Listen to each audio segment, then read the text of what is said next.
नमस्कार दोस्तों, मैं आपका अपने चैनल एचवीएस स्टडीज़ में स्वागत करता हूं। इस वीडियो में आपके लिए इम्पॉर्टेंट क्वेश्चन एसएससी सीजीएल के लिए 13 से 24 अगस्त तक आपका एग्ज़ाम है, उसके लिए मोस्ट इम्पॉर्टेंट है और सभी एग्ज़ाम के लिए आपके इम्पॉर्टेंट रहेंगे, चाहे आने वाला रेलवे का एग्ज़ाम हो, स्टेट लेवल का एग्ज़ाम हो या फिर एनटीपीसी जो कि मोस्ट फेवरेबल है वो एग्ज़ाम हो, सबके लिए फेवरेट रहेगा। तो आपसे अनुरोध है, अगर आप इस चैनल पर पहली बार आए हैं तो आपसे अनुरोध है चैनल को सब्सक्राइब कर लीजिएगा। वीडियो अच्छी लगे तो वीडियो लाइक करके जरूर जाइएगा। चलिए पहले क्वेश्चन की बात करते हैं। Which amendment of the constitution of India increases the age of retirement of high court जज फ्रॉम 60 टू 62 ईयर, मतलब 60 से 62 साल कर दी गई है रिटायरमेंट की एज हाई कोर्ट जज की। तो ये किस अमेंडमेंट के थ्रू की गई है? अच्छा, सुप्रीम कोर्ट के जो जज हैं उनकी उम्र कितनी कर दी गई है? तो 65 साल हो रखी है, मतलब 65 साल में वो रिटायर हो सकते हैं। राष्ट्रपति की उम्र रिटायर की क्या है? कोई भी उम्र नहीं है, जब आप बने तब से आपके 5 साल काउंट होंगे। प्रधानमंत्री का भी यही हाल है, लेकिन इन लोगों की मिनिमम एज है। राष्ट्रपति की मिनिमम एज 35 साल है, 35 साल के बाद आप बन सकते हैं। प्रधानमंत्री की एज मिनिमम 25 साल है, 25 साल के बाद आप प्रधानमंत्री बन सकते हैं। अगर आपको विधानसभा मतलब कि चीफ मिनिस्टर बनना हो तो भी आपकी उम्र 25 साल होनी ज़रूरी है, ठीक है। अगर आपको पंचायत का चुनाव लड़ना हो तो आपकी उम्र 21 साल होनी ज़रूरी है। मैक्सिमम एज की वहाँ पर कोई बात नहीं की गई है, ठीक है। तो अगर इसके आंसर की बात की जाए तो 60 से 62 साल किस अमेंडमेंट के थ्रू किया गया था? पहले 60 साल थी, फिर 62 साल कर दी गई, तो वो है 15th अमेंडमेंट। अमेंडमेंट से क्वेश्चन आएगा, इंपॉर्टेंट है, याद रखिएगा, ठीक है। चलिए आगे बात करते हैं। अगला क्वेश्चन है in the north west India shared it's land boundary with which country? तो आपको पता होगा भारत देश 7 देशों के साथ अपनी लैंड की बाउंड्री को शेयर करता है। उनमें से पूछा गया है नॉर्थ वेस्ट कौन सा देश है। अगर यहां पर अफगानिस्तान होता तो आप कंफ्यूज हो सकते थे अफगानिस्तान और पाकिस्तान में, लेकिन यहां पर ऐसा आपको ऑप्शन दे नहीं रखा और ऐसा देगा भी नहीं। तो आंसर यहां पर हो जाएगा वेस्ट, नॉर्थ वेस्ट जो कंट्री है लैंड शेयर कर रहा है वो है पाकिस्तान। आपको मैप पर दिखाता हूं तो आप देख सकते हैं कुछ इस तरीके का आप स्ट्रक्चर बनाना चाहें तो ये होगा नॉर्थ, ये होगा साउथ, ये होगा वेस्ट, ये होगा ईस्ट। तो ये है हमारा वेस्ट और नॉर्थ के बीच में जो लाइन जा रही है वो है हमारा पाकिस्तान। पाकिस्तान के साथ हम लैंड बाउंड्री शेयर कर रहे हैं वेस्ट नॉर्थ डायरेक्शन में।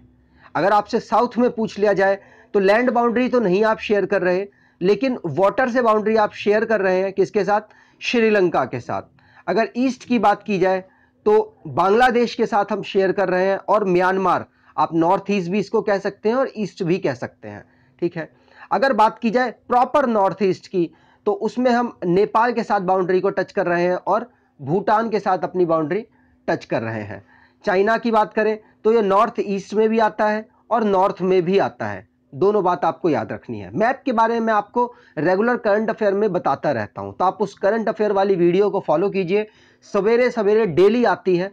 अगर आप फॉलो करेंगे तो आपके करंट अफेयर का लेवल भी हाई होगा और स्टैटिक जीके का लेवल भी हाई होगा। मैक्सिमम 17 से 18 मिनट आपके लेता हूं, उसमें दोनों चीज़ों का मिक्सचर आपको देने की कोशिश करता हूं।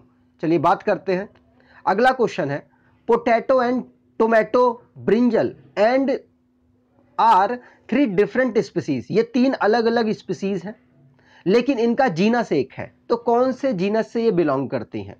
तो आंसर हो जाएगा सोलेनम। आपने नोमेनक्लेचर में पढ़ा होगा, जिसे किसने दिया था? नोमेनक्लेचर का रूल किसने दिया था? लिनेनियस, साइंटिस्ट है कैरोलस लिनेनियस, उन्होंने नोमेनक्लेचर का रूल दिया था। बोला था कि पहले आप लिखोगे जीनस को, उसके बाद आप लिखोगे उसकी स्पीसीज को। इन दोनों के कलेक्शन को हम कहेंगे उस प्राणी का नाम। जैसे आपसे बात की जाए कि ह्यूमन का साइंटिफिक नाम क्या है तो आप बताएंगे होमो सैपियन। होमो सैपियन का मतलब होमो हो जाएगा हमारा जीनस और सैपियन हो जाएगा हमारा स्पीसीज। तो यहां पर सोलेनम है, यहां पर जीनस, और स्पीसीज यहां पर क्या है? अलग अलग हो सकती है, टोमेटो की, पोटैटो की और ब्रिंजल की अलग अलग। यहां पर और भी नाम दिए हैं, पेंथेरा। पेंथेरा किसकी होती है? जो टाइगर है, लॉयन है, ये हम इनका जीनस है पैंथेरा, मतलब पैंथेरा लियो है लॉयन की, और पैंथेरा टिग्रिस है टाइगर की। और ये टिग्रिस तो आप समझ गए होंगे क्या है, ये स्पीसीज है। फेलिस की बात की जाए तो ये साइंटिफिक नाम है कैट का, ठीक है। तो आपको साइंटिफिक नाम भी याद रखने, आने वाले एग्जाम में आपके पूछे जा सकते हैं। आपके लिए आंसर यहां लगा रखा है। यहां पर बात करें तो पोटैटो का साइंटिफिक नाम क्या है, सोलेनम ट्यूबरोसिस, ठीक है। अगर बात की जाए सोलेनम लाइकोपर्सिसम टोमेटो का है। अगर सोलेनम मेलोंगेना ब्रिंजल का साइंटिफिक नाम है। ये तीनों के मैंने यहां पर साइंटिफिक नाम भी लिख दिए हैं। अगले क्वेश्चन की बात करें तो the first form primary xylem element are called.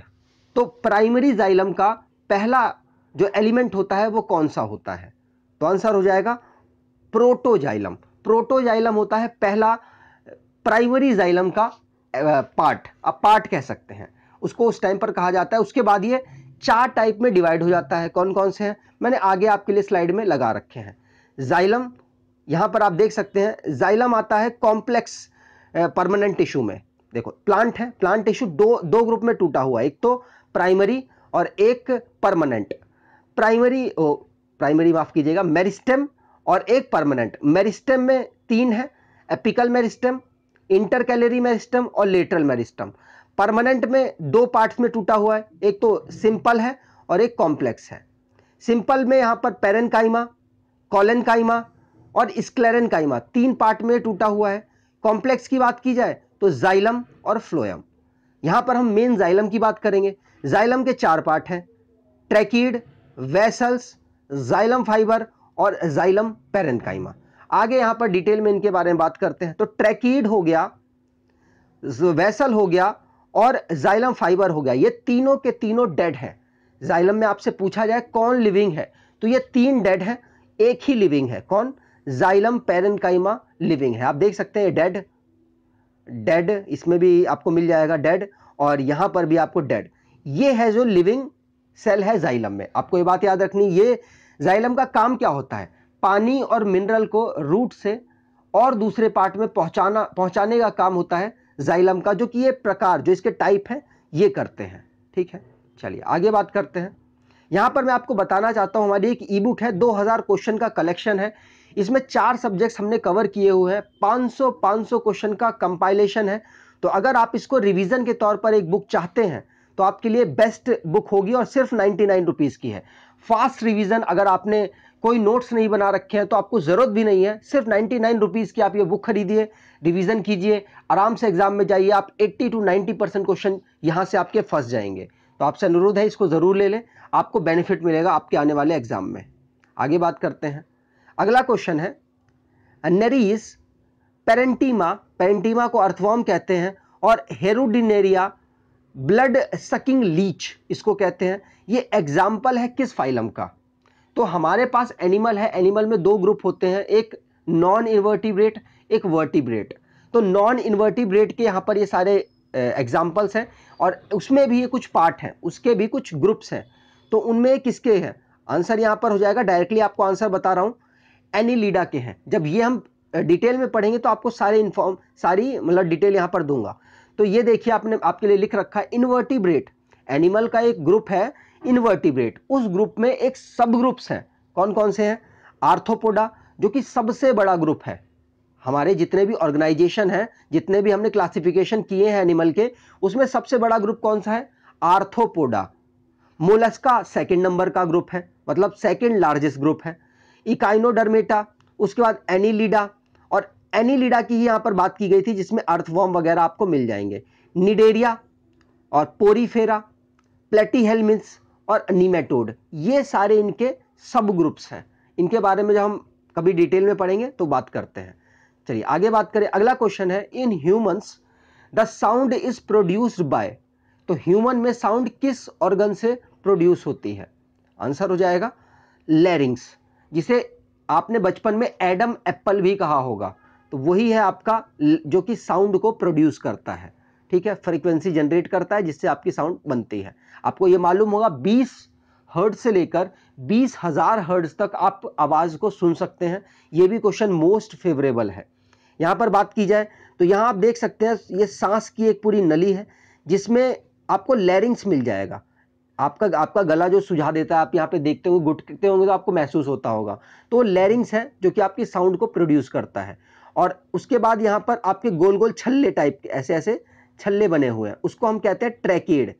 जो ट्रैकी एक पाइपलाइन होता है जो क्या है, सांस को अंदर तक, लंग्स तक ले जाएगा, मतलब गैस को अंदर तक ले जाएगा और बाहर ले जाने का भी काम उसी पाइप का होता है। और फिर लास्ट में हमारे पास लंग्स है, लंग्स के अंदर एल्वोलाई वगैरह है जो कि ब्लड से ऑक्सीजन गैसेस को एक्सचेंज करते हैं। इसके बारे में आपने पढ़ रखा होगा अगर आप यहाँ तक पहुँच चुके हैं तो, ठीक है। और यहाँ पर मैंने और दूसरे पार्ट्स बता रखे हैं। वहाँ पे एपिग्लोटिस था। एपिग्लोटिस क्या है? ऐसा ढक्कन है जब आप खाना खाते हैं तो उस टाइम पर ये सांस की नली के ऊपर आ जाता है, जिससे कि आपका जो खाने का टुकड़ा है वो आपके सांस की नली में ना चला जाए। और वैसे तो ये फूड पाइप को ढक के रखता है। तो एपिग्लोटिस एक ढक्कन टाइप की स्ट्रक्चर है जो कि आपके खाने को सांस की नली में ना चली जाए उससे बचाता है। फेरिंग्स की बात करें तो ये कॉमन पार्ट है नेसल, नाक से और मुंह से, मुंह का जो कनेक्शन है वो होता है फेरिंग्स। ऑइसोफेगस क्या है? ऑइसोफेगस एक फूड पाइप को हम कहते हैं ऑइसोफेगस, ठीक है। जब डिटेल में इस टॉपिक को करेंगे तो अच्छे से मैं आपको बताऊंगा। अगले क्वेश्चन की बात करें तो the dash uses an addressing scheme known as URL to indicate the location of file on a web. मतलब वेब में आपको अगर जो फाइल ढूंढनी है तो आप स्टार्टिंग में कौन सा वर्ड यूज करते हैं? आप सिंपल सी बात से इस क्वेश्चन को सॉल्व कर सकते हैं। तो आप यूज करते हैं www डॉट, मान लीजिए फेसबुक खोलना चाहते हैं, www.facebook.com। तो www का आप यूज करते हैं जिससे कि आप बहुत बड़े वेब से, बहुत बड़े डेटाबेस से अपना डेटा निकाल सके। अगर आप फेसबुक ढूंढना चाहते हैं तो फेसबुक निकल आएगा। अगर आप कोई पढ़ाई विकिपीडिया का कुछ ढूंढना चाहते हैं तो विकिपीडिया निकल आएगा। तो www लगाना पड़ता है, लेकिन आजकल ये कंपलसरी नहीं है। आजकल ऐसा सिस्टम बना दिया है गूगल ने। तो www की फुल फॉर्म है वर्ल्ड वाइड वेब, ठीक है। इसके बारे में यहाँ पर मैंने थोड़ा सा और लिखा हुआ है। तो इसको खोजा किसने था? इन्वेंट किया था टिम बर्नर्स-ली ने। टिम बर्नर्स-ली ने। और कब खोजा था? 1989 में। इस बात को आपको याद रखना है। अगले क्वेश्चन की बात करते हैं। अगला क्वेश्चन है most liquid that conduct electricity are solution of acid, base and. मतलब जो लिक्विड है अपने साथ बिजली को बहा लेता है, उसके पास या तो एसिड होगा या तो बेस होगा या तो फिर इनमें से क्या होगा? आंसर हो जाएगा सॉल्ट। अगर आप नमक मिला देते हैं, नमक मिला हुआ पानी अगर आप रखते हैं तो उसमें बिजली आराम से प्रवाहित कर जाएगी, क्योंकि जो नमक है उसके पास Na आयन होता है और Cl आयन होता है। जब आयंस की वजह से बिजली कंडक्ट हो जाती है, ठीक है। तो आंसर यहां पर हो जाएगा सी ऑप्शन।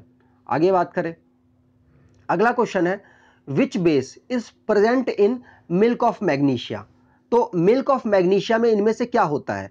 तो आंसर हो जाएगा मैग्नीशियम हाइड्रोक्साइड। मैग्नीशियम हाइड्रोक्साइड को ही हम मिल्क ऑफ मैग्नीशिया कहते हैं।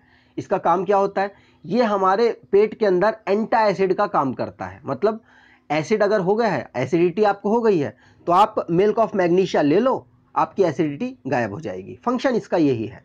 यहाँ पर आप फॉर्मूला देख सकते हैं इसका, मैंने फॉर्मूला भी लिख रखा है MgOH की होल 2, और ये पूरा फॉर्मूला आपको मिल जाएगा। अगले क्वेश्चन की बात करें तो dash is the process of restoring a forest that once existed. मतलब फॉरेस्ट आपके पास, आपको रिस्टोर करना है। पहले वहां पर फॉरेस्ट था लेकिन अब दोबारा से रिस्टोर करना है, but removed at some point of the time in past. आपने पहले उसको हटा दिया था। मान लो एक जगह फॉरेस्ट था, आपने हटा दिया, उसके बाद फिर से आप चाहते हो फॉरेस्ट करना, तो इस प्रोसेस को आप क्या कहोगे? तो मैं स्टार्टिंग से स्टार्ट करता हूं। एक लैंड है, आपने बहुत सारा फॉरेस्ट उगा रखा है, उसके बाद आपने इस पूरे फॉरेस्ट को हटा दिया। जब आप हटाएंगे तो इसको कहेंगे डिफॉरेस्टेशन। ये क्वेश्चन में नहीं पूछा था। पूछा क्या था? मान लो आपने पूरा हटा दिया, जब हट गया ये पूरा फॉरेस्ट, फिर दोबारा से आप उगाना चाहते हैं। जब फिर दोबारा से आप उगाना चाहेंगे तो उसको कहेंगे रिफॉरेस्टेशन, और यही क्वेश्चन में पूछा था। आपका आंसर बी हो जाएगा, ठीक है। आप समझ चुके होंगे इन दोनों वर्ड को। यहां पर बात करें ग्रीन हाउस की, तो ग्रीन हाउस क्या होता है? ऐसा कोई हाउस जहां पर नॉर्मल टेम्परेचर से ज़्यादा टेम्परेचर हम आर्टिफिशियली बनाते हैं। जैसे आप एक काला शीशा ले लो, काले शीशे में खूब सा, मतलब ये वाला जो प्रोसेस है ये मोस्टली पहाड़ी इलाकों में किया जाता है, लेकिन मान लीजिए आप काला शीशा लेते हैं तो सारी गर्मी अंदर आ जाएगी, तो वो क्या बन जाएगा, वहाँ पर हीट नॉर्मल बाहर वाले एरिया से ज़्यादा होगी, क्योंकि काला है, वो काला जो रंग होता है वो सन की लाइट को एब्जॉर्ब कर लेता है और जाने नहीं देता वापस, तो इससे बहुत ज़्यादा गर्मी उत्पन्न होगी और आप आराम से ठंड में भी गर्मी वाले प्लांट्स को उगा सकते हैं। ये एक्सपेरिमेंट के तौर पे यूज़ किया जाता है, नॉर्मल किसान तो यूज़ नहीं कर सकते क्योंकि इतना सेटअप करने के लिए उनके पास पैसे नहीं होते। तो ग्रीन हाउस क्या होता है, एक ऐसा चैम्बर, एक ऐसी जगह जहां पर आप ठंड के सामान को गर्मी के सामान को आप ठंड में उगा सकते हैं। ठीक है, चलिए आगे बात, और भी बहुत सारी डेफिनेशन से, आप कंफ्यूज मत होइएगा, अगर आप कोई और सर्च करेंगे तो आपको कुछ और मिल जाएगा, लेकिन मैंने बेसिक आपको समझा दिया है। झूम कल्टीवेशन क्या होता है, मतलब आप घूम घूम कर खेती करेंगे, मतलब एक एरिया में खेती की, वहाँ की मिट्टी की उर्वरता खत्म हो गई, आप दूसरे एरिया में चले जाएंगे, वहाँ पर भी खेती करेंगे, वहाँ की मिट्टी की फर्टिलिटी खत्म हो गई, आप दूसरी जगह चले जाएंगे, मतलब घूम घूम के आप खेती करेंगे, इसे कहते हैं झूम कल्टीवेशन। आगे बात करते हैं, अगला क्वेश्चन है, dash scheme launched by central government to eliminate open defecation, मतलब डिफिकेशन मतलब होता है जो हमारे हम सुबह सुबह जाते हैं ना, उसको पीसेस कहते हैं, फीसेस, तो उसी को कहते हैं डीफीसेस, मतलब वो उसको खत्म करने के लिए by constructing toilet for household and community. समझ गए, मोदी गवर्नमेंट ने क्या किया कि उन्होंने ये जो बाहर ओपन में हम करते हैं डिफिकेशन, मतलब सुबह वाला काम, तो उसे आप हटाने के लिए उन्होंने क्या किया, बहुत सारे टॉयलेट बना दिए घर में मुफ्त। तो ये किस अभियान के थ्रू बनाए थे, आंसर हो जाएगा, पूछा गया क्वेश्चन है ये, मैं अपनी तरफ से कोई क्वेश्चन नहीं लेके आया, ये सब प्रीवियस ईयर के हैं, स्वच्छ भारत अभियान के अंतर्गत ये काम किया गया है। और भी बहुत सारी स्कीम्स हैं जो मैंने यहां पर आपके लिए ले ली है, यहां पर देखते हैं। तो startup India seed fund scheme, ये 1 अप्रैल को स्टार्ट की गई थी, आपसे पूछा जा सकता है ये इसी साल का है तो इंपॉर्टेंट हो जाता है, मतलब आपको सीड में आपको कुछ फंड दिया जाएगा। आयुष्मान सहाकार स्कीम, तो ये अक्टूबर मतलब 2020 में कोरोना वायरस की वजह से ये स्कीम को बढ़ाया गया था।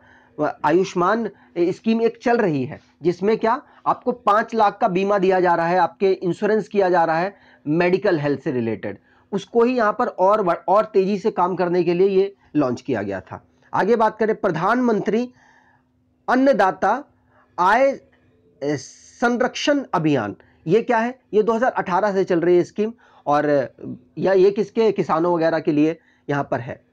स्टार्ट क्या है, start scheme sustainable alternative toward affordable transportation, ये भी 2018 से चल रही है। मिशन सागर 2020 से चल रही है, ये इसको देखें, ये क्या है, निर्विक स्कीम, ये 2020 से चल रही है। इनके आप डेट जरूर याद रखिएगा, आपको पता है इस बार एग्जाम में पूछे गए हैं, पीछे वाली जो हमारी चल रही हैं स्कीम्स मोदी सरकार की। स्वामित्व 2020 से चल रही है। नेशनल टेक्निकल टेक्सटाइल मिशन, ये भी 2020 से चल रही है। मिशन कोविड सुरक्षा 2020 की स्कीम है, क्योंकि कोविड की जो महामारी है 2020 में ही थी, बहुत ज़्यादा भयानक। और ध्रुव एक स्कीम है, वो 2019 से चल रही है। सर्व पावर स्कीम है, वो भी 2020 से चल रही है। One nation one ration card scheme, इसकी कोई डेट कंफर्म नहीं है, लेकिन अलग अलग स्टेट इसको चला रही हैं, क्योंकि इसको पायलट प्रोजेक्ट में पहले स्टार्ट किया गया, फिर और जगह स्टार्ट किया गया, तो इसकी कोई पर्टिकुलर डेट नहीं बताई गई है कि कौन सी डेट में इसको स्टार्ट किया गया था, लेकिन मोदी सरकार ने इसको स्टार्ट किया, ये पक्का है। यहां पर बात करें, prime minister street vendor Atmanirbhar Nidhi scheme, ये क्या है, ये 20 मतलब पिछले साल बहुत सारे ये जो ठेले वगैरह होते हैं इनको दिक्कत हुई है, तो उसके अकॉर्डिंग ये इनकी स्कीम चलाई गई है। मिशन कर्मयोगी 2020 की स्कीम है, और सहकार मित्र स्कीम ये 2020 की, और प्रधानमंत्री वया वंदना योजना ये भी 2017 की स्कीम है, आप यहां पर देख सकते हैं। अगले क्वेश्चन की बात करें, हु डिस्कवर सोडियम, तो इस तरीके के क्वेश्चंस भी आते हैं, मतलब एलिमेंट कोई दे देगा और फिर आपसे बोलेगा कि ये किसने डिस्कवर किया, तो ये आपको याद रखना है। आंसर इसका हो जाएगा हम्फ्री डेवी ने सोडियम को डिस्कवर किया है। सोडियम के बारे में बात कर लें तो सोडियम, इसका जो इसका मॉलिक्यूलर मास होगा वो कितना है, 23, अगर इसका नंबर पूछा जाए एटॉमिक नंबर, तो इसका 11 नंबर होगा एटॉमिक। ठीक, आगे बात करते हैं। यहां पर मैंने कुछ और डिटेल लिखी हुई है। टोटल इस वक्त एनसीईआरटी के अकॉर्डिंग 118 हमारे पास एलिमेंट खोजे जा चुके हैं। 118 में से जो 94 हैं वो तो हमारे नेचुरल, हमको नेचर से मिले हुए हैं। उसके आगे जितने भी हैं वो सारे हमने खुद में खुद ढूंढ लिए हैं, मतलब कहीं ना कहीं से आर्टिफिशियली हमको मिले हैं। इस बात को आपको याद रखना, ये डेटा एनसीईआरटी का है। ठीक है, और दूसरी जगह अलग अलग होगा, लेकिन कंफ्यूज नहीं होना है आपको। हाइड्रोजन की बात करें तो हाइड्रोजन को किसने खोजा था, तो एच कैवेंडिश ने खोजा था। ऑक्सीजन की बात करें तो सीले ने खोजा था। और नाइट्रोजन की बात करें तो रदरफोर्ड ने खोजा था। बेरियम की बात की जाए तो सीले, और क्लोरीन की बात की जाए तो वो भी सीले। तो ये आप और दूसरे भी याद कर लीजिएगा, इंपॉर्टेंट है, हर एग्जाम में पूछे जाते हैं। अगले क्वेश्चन की बात करें, India has taken the concept of judicial review from which country constitution, मतलब हमने, हमारा जो कॉन्स्टिट्यूशन है बहुत अलग अलग कंट्री से बना है। हमने कुछ किसी कंट्री से लिया है, कुछ किसी कंट्री से लिया है।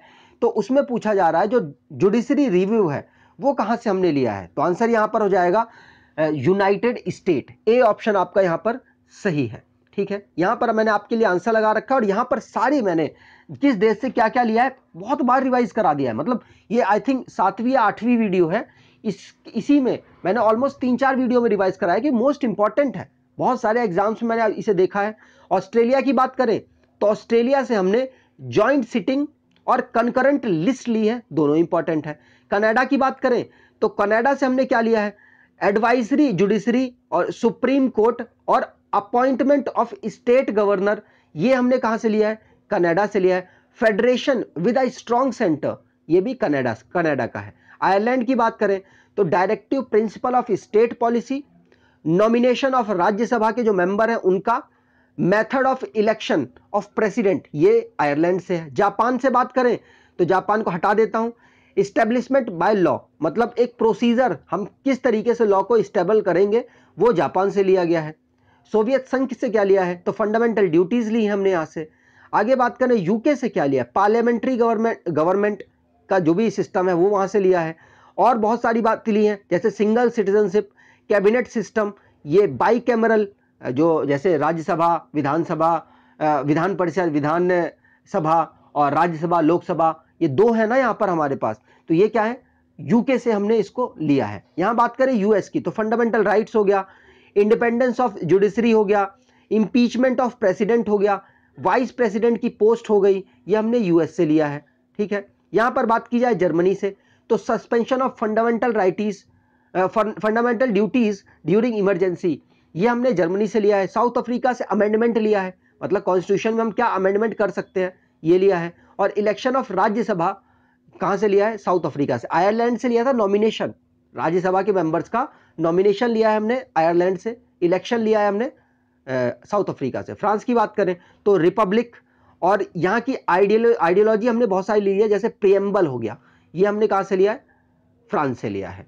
आगे बात करते हैं, अगला क्वेश्चन है, how many time a person can be elected as the president of India. President of India Bharat में कितनी बार में आदमी बन सकता है, तो कितनी बार भी बन सकता है, कोई बार नहीं है, मतलब 4th बार बन सकता है, मतलब 4th ऑप्शन यहां पर आपके लिए सही हो जाएगा। मतलब कोई भी लिमिट नहीं है, भारत के प्रधानमंत्री चाहे 10 बार बने, 50 बार बने, 10, 20, 100 बार बने, कितनी बार बने।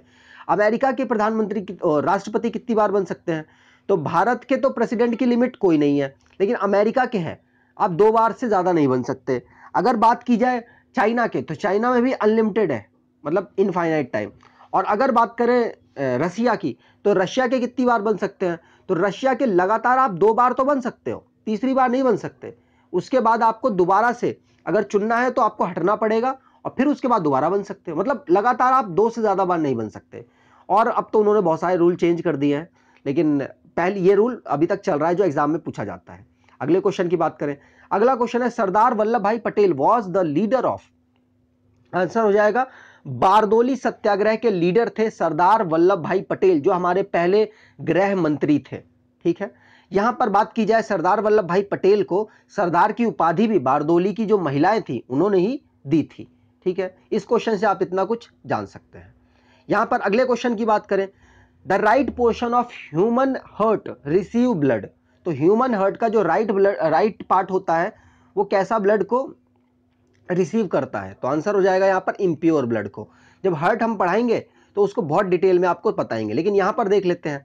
देखिए पूरी बॉडी, माफ कीजिएगा, पूरी बॉडी से जब हार्ट में ब्लड आता है तो वो किससे आता है? वो आता है हमारे वेन से। किससे? वेन से। और एक होती है आर्टरी, जैसे आप देख सकते हैं आर्टरी, नहीं ये तो आर्टियम है, यहाँ पर आर्टरी कहीं होगी। अब देखिए अगर दिख रहा है तो दिख रहा है, ये दिख रहा है, ये भी आर्टरियम है, यहाँ पर है नहीं, दिख नहीं रहा है, चलिए कोई बात नहीं। तो आर्टरी होती है। अगर आपके ब्लड से, आप माफ कीजिएगा, आपके हार्ट से पूरे बॉडी में अगर ब्लड जाता है उसको कहते हैं आर्टरी। और इनका फंक्शन क्या होता है इसके बारे में हम आपको डिटेल में एक आधी वीडियो में बताएंगे। यहाँ पर बात करें तो राइट पार्ट ये है और लेफ्ट पार्ट ये है। तो इस तरफ वाले में ऑलमोस्ट हर जगह पर क्या होता है? इम्प्योर ब्लड, और इस तरफ होता है हमारा ऑलमोस्ट प्योर ब्लड। ठीक है, चलिए आगे बात करते हैं। उससे पहले मैं आपको बताना चाहता हूँ, वीडियो खत्म हो गई। अगर आपको वीडियो अच्छी लगी है तो आपसे अनुरोध है चैनल को सब्सक्राइब कर लीजिएगा, वीडियो को लाइक कर दीजिएगा, और अगर वीडियो अच्छी लगी हो तो जो प्रिपेयर कर रहे हैं उनके पास एटलीस्ट आप भेज सकते हैं। धन्यवाद।